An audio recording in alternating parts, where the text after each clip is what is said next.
there, my name is Bacon, the Rabbi from another planet. Please like, share, subscribe, and ring that little bell so you're notified when new videos drop. So this is a review of the Judge Dredd story, The Pit. I think it comes from, what, 95, 96? So why am I reviewing this story, Judge Dredd, The Pit? Because I'm giving it away. I'm giving away this week. I do weekly competitions. You can win this fabulous copy of The Pit, although I really hate the cover. You know, so many good covers to the story, The Pit, and they went with this like, let's go for a little bit of dark murkiness. That'll be good.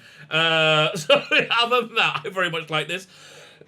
All you need to do to win it, is subscribe to the channel. Subscribe. I do weekly competition. By the way, if you're a Judge Dredd fan, if you like Judge Dredd, I've got a ton of Judge Dredd content I'm going to be giving away in future weeks. I've got like basically a full run of these trade paperbacks, which did the Judge Dredd history throughout its publication history. So yeah, why am I giving those away? Because here, look up here. You see up there, where's it? Up here, you can see something called the Judge Dredd, the Mega Collection, which kind of superseded this collection. So yeah, I'm using these as prizes. I do weekly competitions each week. All you need to do to win is subscribe to the channel. That's why I do the freaking competition. Subscribe to the channel, and in the comments, leave the hashtag Judge DeMarco, JUDGEDEMARCO, Judge DeMarco, hashtag Judge DeMarco. Just copy and paste that from the video notes, and I'm going to do the prize draw on, when's the prize draw going to be? I think the 30th. It's Sunday. Sunday the 30th is my guess. That's the date. Well, so today's the 26th. 27th, 28th, 29th. Yeah, 30th. Sunday. Okay, fine. Sunday the 30th. I'm on another channel, the TARDIS Zone. We're going to watch along with the 2006 Doctor Who story, Fear Her. Not a great story, but yeah, always fun to watch a bit of Doctor Who. But we're doing the giveaway then, so get your entrance in, and we always pick a new prize right then. So good luck to everybody who entered. Fine. Oh, by the way, also, if you're looking in the video notes, there's a Judge Dredd audio story. You can download Judge Dredd, The Killing Zone, or The Killing Time. One of those two. I should have really checked that before I started recording this video. Judge Dredd, The Killing Something or Other. This was produced by a company called Big Finish, but it's out of print. It's out of license. You cannot buy this anymore. So go ahead and download it from the video notes. Download and enjoy it. I would say if you do download and enjoy it, and then Big Finish gets a license back, which they're not going to. But let's say they do. Go over there, bigfinish.com, and buy yourself a digital copy. Or, if you download it and listen to it and enjoy it, go and buy something else on like $2.99. They got a ton of good stuff there. Fine, let's get into the review. So, Judge Dredd, The Pit. So, the world of Judge Dredd is this sort of semi-post-apocalyptic world. Was a nuclear war in, I think, 96. And basically wiped out the entire world apart from these massive mega cities, which had like these special anti-nuclear bomb domes, like laser domes to stop anybody, stop anything getting in there. So they survived. In America, you have like I think the time of this story, you had 3 mega cities. You had Mega City 1, Mega City 2, and Texas City. Mega City 1 was the East Coast, Mega City 2 was the West Coast, and Texas City. In Texas, it's basically what it says on the Texas City one was always cooler. They had they had cowboy hats on their part of their judge's costume, which I just really, really liked. There's a lot of like just fun silliness in Judge Dredd, which I just enjoy. So yeah, each one of these massive mega cities, Mega City 1 at this point in time, I think took up half of most of the a lot of the East Coast. No, I think they keep having these mega epics, right? The idea of these mega epics, they last like 6 months, is because they're serialized weekly. And the mega epics are normally like Mega City 1 comes under an insane threat. The judges band together, beat impossible odds. A bunch of them gets killed, and they redraw the city map a bit. It's kind of like the template for these mega epics. But this one's very different because I said the city is broken into little sectors. You've got a Grand Hall of Justice, like that's the central judge's place, and then each sector has its own sector house. So Sector 301 is called the Pit. Sector 301 is the worst sector in Mega City 1. It's where they send all like the not very good judges who, if they had enough manpower, they would dismiss, or they'll take the long walk. By the way, so that's one of the coolest ways a judge retires. Because a judge, these judges are they are trained from basically birth to be these military machines. They are incredibly tough, incredibly strong, incredibly resilient, and they have no interpersonal connections. They're incorruptible. They are the best of the best. And when they finish their service, they go out into the cursed earth, the radioactive wasteland that is the rest of America, and bring law to the lawlessness. That's one of the way they retire, or they go and teach in the Grand Hall of in the Justice Academy. I'm saying the wrong thing. The Grand Academy, the Science Academy. I can't remember. Yeah, I've been reading this since I was 7. I really should have this just coming off the top of my head. So anyway, so this story does something really different. This mega epic does something really different because you, excuse me, because you get into the reality of a life of a judge, and in this story it basically deals with all the crap judges who aren't very good. So Judge Dredd does an interesting thing. It's got a semi-soap opera-esque thing to it. They will introduce characters, and those characters will grow and develop, and they'll do it in real time. So that's essentially what happens in the pit, because you want to find out why all these judges are so severely underperforming.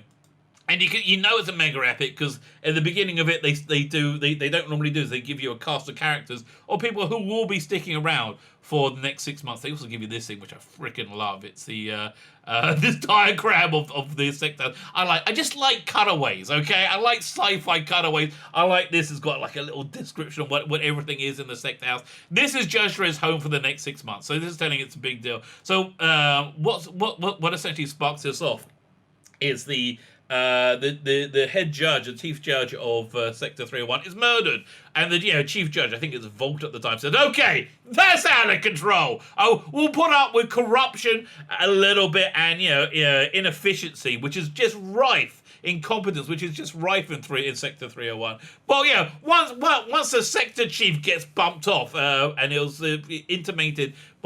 bumped off by a criminal syndicate called the Friends Group, which they introduced a little bit before, but they're pretty good villains. They're like, that's just too much. So they send Judge Dredd, and Judge Dredd is very traditionally a street judge. He's been offered to be chief judge more than once. He's like, no, I will remain a street judge. By the way, the only thing I really, one of the things I really didn't like about the Cult Urban Judge Dredd from a few years ago, other than them not having comic book accurate costumes. I'm saying, if you ever do any more Judge Dredd TV or movie, can just give me a full eagle and shoulder pad. Just make it look like this, okay? I want it to look like that. And then I'll be happy. I think we've learned over the last 10, 15 years, or maybe 20 years, that the more you make a comic book adaptation like the comic book, the more successful it is. So just make it look like freaking this, okay? That's what we want. Go find this fan film you haven't seen called Judge Minty, which they do it, and it's awesome. It's absolutely awesome. Also, the guy playing Judge Dredd in that is Greg Staples, who's a really good artist, a really good Judge Dredd artist, and he just really, really nails it. So Dredd is a street judge. He doesn't want to do a pencil, doesn't want to do a desk job, which essentially this is.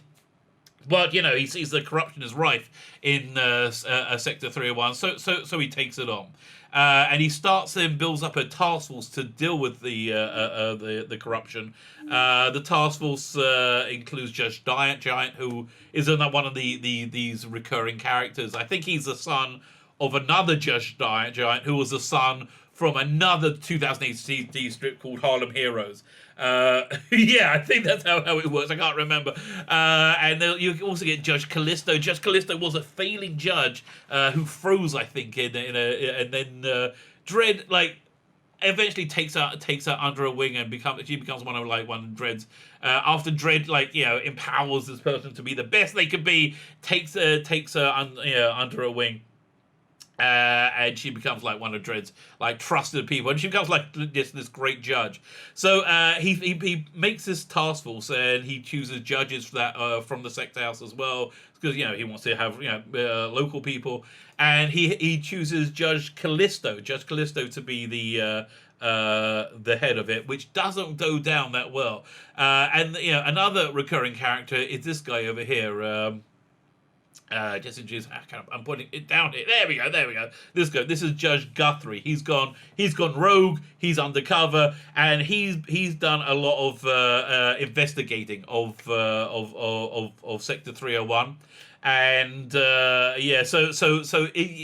he's outside of the system, and so that's where a lot of the evidence eventually comes from. So the corruption basically comes from a number of ways. The biggest one is that the people are being paid off by the crime syndicate, the Friends Network.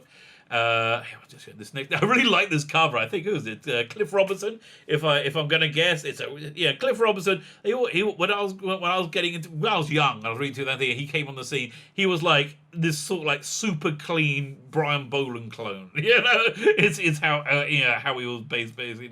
So. So that's the first area of corruption. But the second area of corruption is really, really fascinating with the storyline with Judge DeMarco. Judge DeMarco turns out. Oh yeah, I'll show a cover where this is introduced. See, Judge Dredd was going through 2000 AD was going through this thing in the mid 90s where they're trying to reorientate themselves at a bit of a lads mag, which is kind of like. Do they have lads mags anymore? It kind of like a Playboy without full nudity. Playboy with bathing suits. So yeah, they were going on this sexy, I think a little bit sexist, sexist riff, which didn't really work for it. But yeah, we find out about Judge DeMarco that she's been having an illicit affair with another judge, which is just totally verboten, right? Totally verboten. She's sleeping with Judge Warren, I think. And so it's a really interesting storyline that goes down. So eventually, Judge DeMarco does redeem herself, but she has.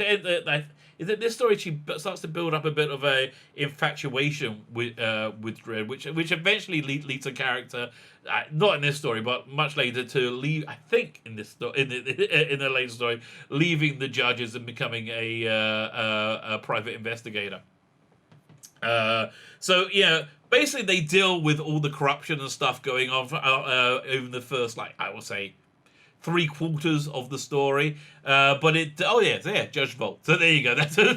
I'm trying to put this into my encyclopedic knowledge of 2000 AD history, and I'm not sure who's doing the art on this one. It's Carlos Ezquerra, Colin McNeil. Who else is in this? Alex Ronald. I don't know who is. Lee Sullivan. This could be Lee Sullivan. I know him from Doctor Who magazine. So yeah, they basically deal with all the whole corruption thing, but and then the last part of the story you get to this big action finale when they finally go after the crime syndicate, the Friends family, who have this really cool kind of a supernatural-ish, if it's the one I'm thinking of, had this kind of supernaturalist enforcer working for them, and they try and go after them. They can't find any evidence, which is so. It just highlights what a incredible totalitarian future this is, because they just start harassing them and looking for anything they could arrest them to, and trying to annoy them, which does the trick, right? So this gets the boss of the Friends Network just so mad that he instigates an entire riot block war against the judges, where basically all the bad blood gets resolved and worked out. And again, you get one of these big action judge, lots of judges under incredible odds, with great battles, which is the sort of stuff we just freaking love in Judge Dredd, right? Yeah, look, if they're having this coloring, it's going to be an exciting story. There's lots of and things blowing up. So yeah, it's I just think it's a really it has all the DNA of Judge Dredd, all the action, the adventure, the cynicism, the sci-fi. It's all there, but it has this extra dimension as well of going inside the private lives, the intimate lives of judges who shouldn't have private and intimate lives, but they do.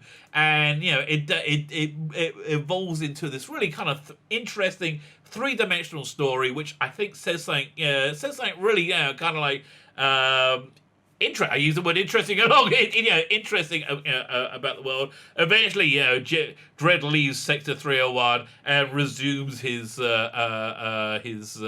street duty again. Just a fantastic story. Again, all you need to do to win it is subscribe to the channel. Subscribe, and but if you're new to the channel and you're subscribing, you want me to cover anything, just let me know. Let me know. You can email me. get me on Twitter. All my contact information is in the video notes.